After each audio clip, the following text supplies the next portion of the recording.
I'm Donna. My student number is S0441052.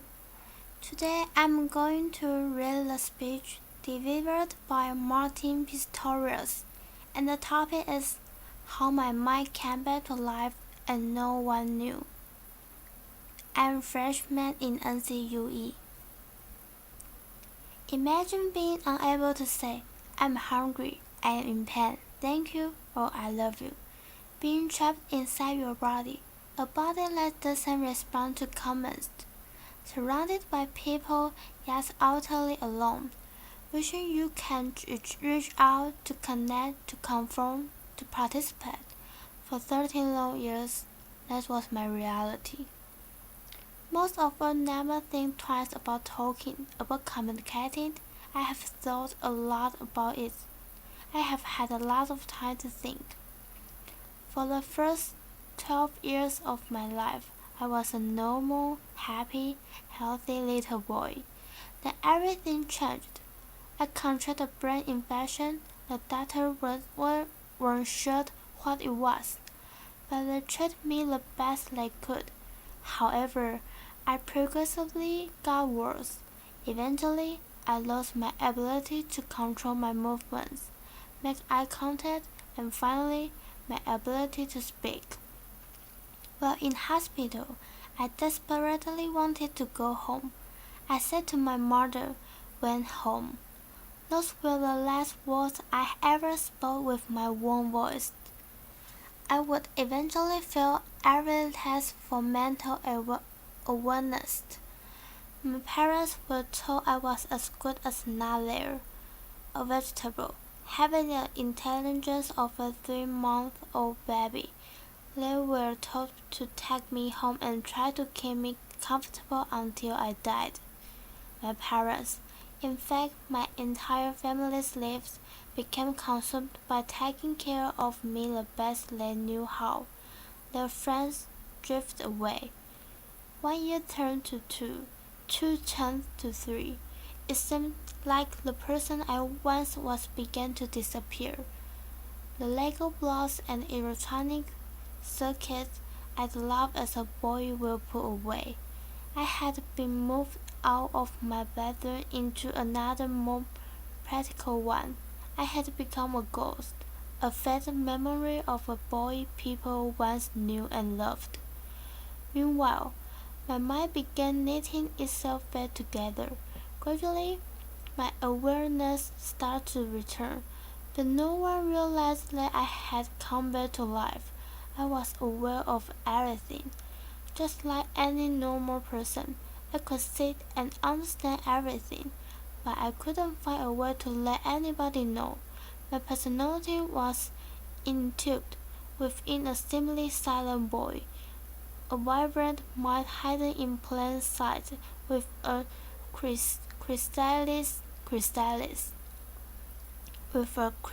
within a chrysalis. The stark reality hit me that I was going to spend the rest of my life locked inside myself totally alone. I was trapped with only my thoughts for company. I would never be rescued. No one would ever show me tenderness. I would never talk to a friend. No one would ever love me. I had no dreams, no hope, nothing to look forward to. Well, nothing pleasant. I lived in fear and, to put it bluntly, was waiting for death to finally release me, expecting to die all alone in a care home. I don't know if it's truly possible to express in words what it's like not to be able to communicate. Your personality appears to vanish into a heavy fog, and all of your emotions and desires are contracted, stifled, and muted within you. For me, the worst was the feeling of utter powerlessness. I simply existed. It's a very dark place to find yourself because, in a sense, you have managed. Other people controlled every aspect of my life. They decide what I ate and when, Whether I was laid on my side or strapped into my wheelchair, I often spent my day positioned in front of the TV watching Bernie reruns. I think because Bernie is so happy and jolly, and I absolutely wasn't. It made it so much worse. I was completely powerless to change anything in my life or people's perception of me. I was a silent, invisible observer of how people behaved when they thought no one was watching. Unfortunately, I wasn't only an observer. With no way to communicate, I became the perfect victim, a defenseless object, seemingly devoid of feelings unless people used to play out their darkest desires. For more than 10 years, people who were charged with my care abused me physically, verbally, and sexually, despite what they thought I did feel. The first time it happened, I was shocked and filled with disbelief. How could they do this to me? I was confused. What had I done to deserve this? Part of me wanted to cry and another part wanted to fight. Hurt, sadness, and anger flowed through me. I felt worthless. There was no one to comfort me, but neither of my parents knew this was happening. I lived in terror, knowing it would happen again and again. I just never knew when. All I knew was that I would never be the same. I remember once listening to Whitney Houston singing, "No matter what they take from me, they can take away my dignity." And I thought to myself, you want to bet? Perhaps my parents could have found out and could have helped, but the years of constant caretaking, having to wake up every 2 hours to turn me, combined with them essentially grieving the loss of their son, had taken a toll on my mother and father. Following yet another heated argument between my parents, in a moment of despair and desperation, my mother told me that I should die. I was shocked, but as I thought about what she had said, I was filled with enormous compassion and love for my mother, yet I could do nothing about it. There were many moments when I gave up, sinking into a dark abyss. I remember one particularly low moment.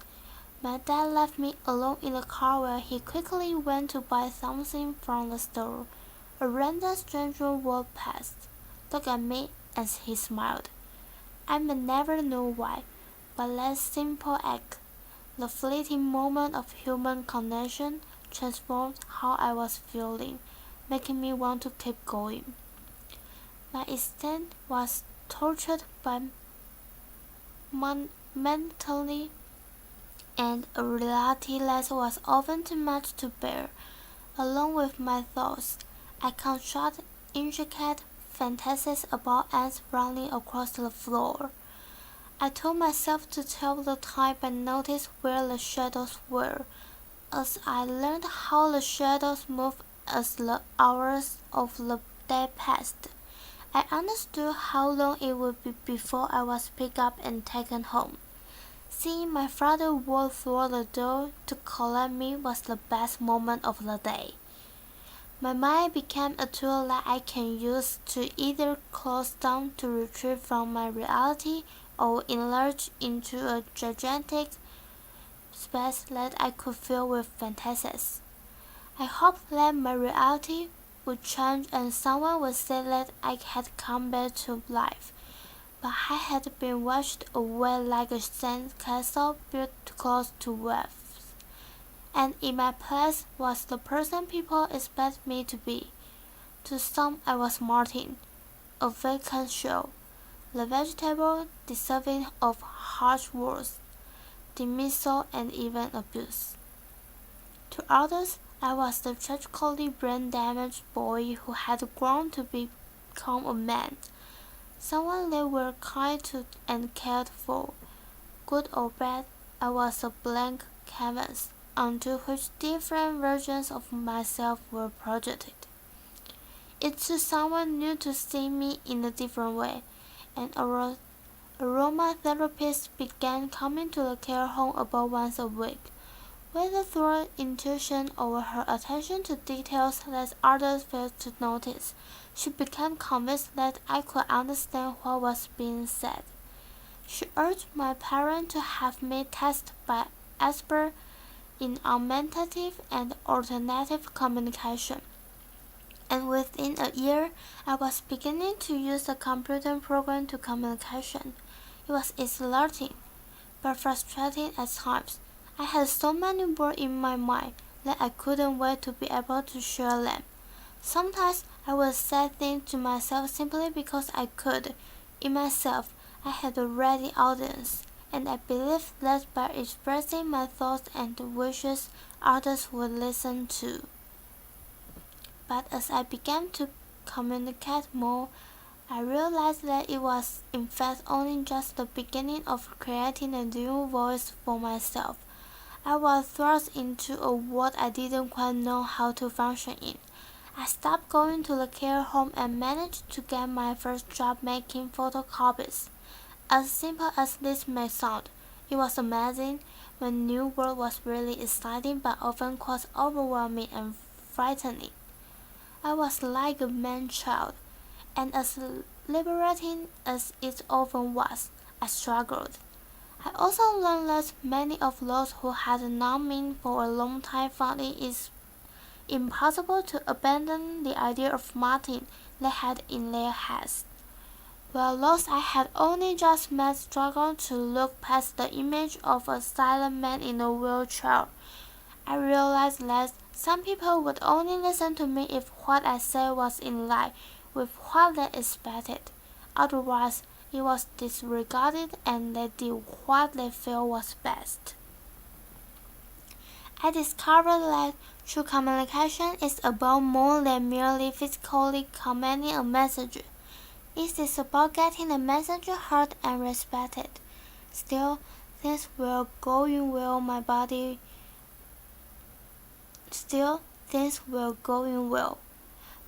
was slowly getting stronger. I had a job in computing that I loved, and had even got contract, the dough I had been dreaming about for years. However, I longed to share my life with someone. I remember staring out the windows as my dad drove me home from work, thinking I have so much love inside of me and nobody to give it to. Just as I resigned myself to being single for the rest of my life, I met John. Not only is she the best thing that has ever happened to me, but John helped me to challenge my own misconception about myself. John said it was through my words that she fell in love with me. However, after all I had been through, I still couldn't share the belief that nobody could truly see beyond my disability and accept me for who I am. I also really struggled to comprehend that I was a man. The first time someone referred to me as a man, it stabbed me in my chest. I felt like looking around and asking, who? Me? Let's all change with John. We have an amazing connection, and I learned how important it is to communicate openly and honestly. I felt safe, and it gave me the confidence to truly say what I thought. I started to feel warm again, a man worthy of love. I began to reshape my destiny. I spoke up a little more at work. I asserted my need for independence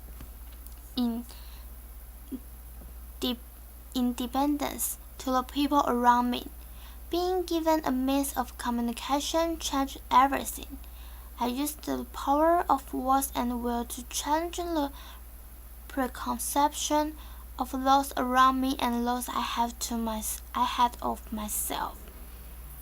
Communication is what makes us human, enabling us to connect on the deepest level with those around us, telling our own stories, expressing one's needs and desires, or hearing lots of others by really listening.